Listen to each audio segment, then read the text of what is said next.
Hello students, I am your biology educator Preet Singh and आज हम बहुत इंपॉर्टेंट टॉपिक पढ़ने वाले हैं जिसका नाम है microsporogenesis. So let's start. So देखो, एंथर के स्ट्रक्चर में ये जो माइक्रोस्पोरेंजियम्स थे ना, इसके अंदर जिस प्रोसेस से पॉलन ग्रेन बनते हैं हम उसको समझते हैं। सो देखो, जो हर एक सेल है स्पोरोजेनस टिश्यू का, उस हर एक सेल को हम कहते हैं माइक्रोस्पोर मदर सेल या फिर पॉलन मदर सेल।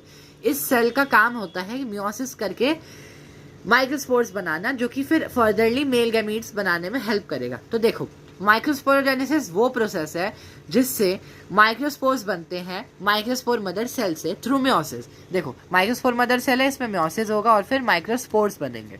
तो आओ इसको पढ़ते हैं। जो माइक्रोस्पोर मदर सेल है जो कि डिप्लॉयड होता है, उसमें मियोसिस 1 होगा जो रिडक्शन डिवीजन होती है और उससे 2 सेल्स बनते हैं। ठीक है, अब डिप्लॉयड से रिडक्शन डिवीजन की वजह से ये हैप्लॉयड 2 सेल्स बनेंगे और मियोसिस 2 जो कि इक्वेशनल होता है, यानी हैप्लॉयड ही कंटिन्यूड रहेगी, तो हैप्लॉयड से और 2 सेल्स बनेंगे, दैट इज डियाड से टेट्राड बन जाएगा। Dyad means 2 cells, tetrad is 4 cells. चारों सेल्स हैप्लॉयड है।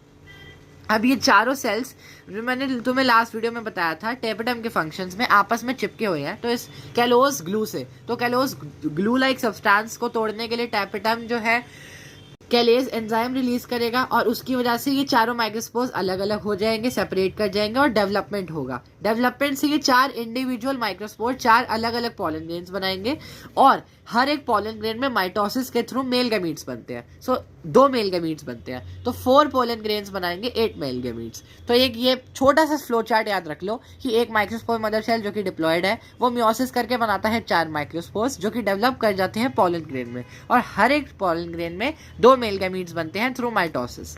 एक माइक्रोस्पोर एक पॉलन ग्रेन बनाता है और एक पॉलन ग्रेन में 2 मेल गैमीट्स बनते हैं। सो अब जैसे मैंने तुम्हें बताया एक माइक्रोस्पोर पॉलन ग्रेन बनाएगा तो उसके स्टेप्स क्या है। तो देखो, डेवलपमेंट ऑफ माइक्रोस्पोर जो कि हैप्लॉयड है उससे पॉलन ग्रेन जो कि हैप्लॉयड ही बनेगा। सो देखो, सबसे पहला माइक्रोस्पोर में क्या स्टेप होगा, वैक्यूलाइजेशन। सबसे पहले एक वैक्यूल बनेगा और वैक्यूलाइजेशन के साथ साथ ही एक्साइन लेयर भी बन जाती है, जो जिगजैग पैटर्न तुम्हें दिख रहा है, इसके बारे में अगले शॉर्ट में पढ़ेंगे भी।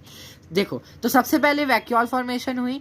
वैक्यूल्स फॉर्मेशन के बाद होता है एसिमेट्रिक माइटोसिस, जिससे 2 सेल्स बनते हैं। एसिमेट्रिक माइटोसिस का मतलब है कि एक सेल छोटा बनेगा एक सेल बड़ा, जबकि एक नॉर्मल माइटोसिस में दोनों सेल्स इक्वल साइज के बनते हैं। तो देखो, जो दोनों सेल्स हैं उसमें से जो बड़ा सेल है उसे हम ट्यूब या वेजिटेटिव सेल कहते हैं, जिसका न्यूक्लियस भी बड़ा होगा और लेकिन इसका न्यूक्लियस इरेगुलर शेप्ड होगा जिसमें ढेर सारा फूड रिजर्व होता है। और जो छोटा सेल है वो स्पिंडल शेप न्यूक्लियस का होता है जिसमें डेंस साइटोप्लाज्म होता है और इसका प्रोमिनेंट न्यूक्लियस होता है स्पिंडल शेप, जो कि 2 मेल गैमीट्स बनाता है और ये इतना छोटा है कि ये वेजिटेटिव सेल के साइटोप्लाज्म में फ्लोट करता हुआ अपीयर होता है। Thank you.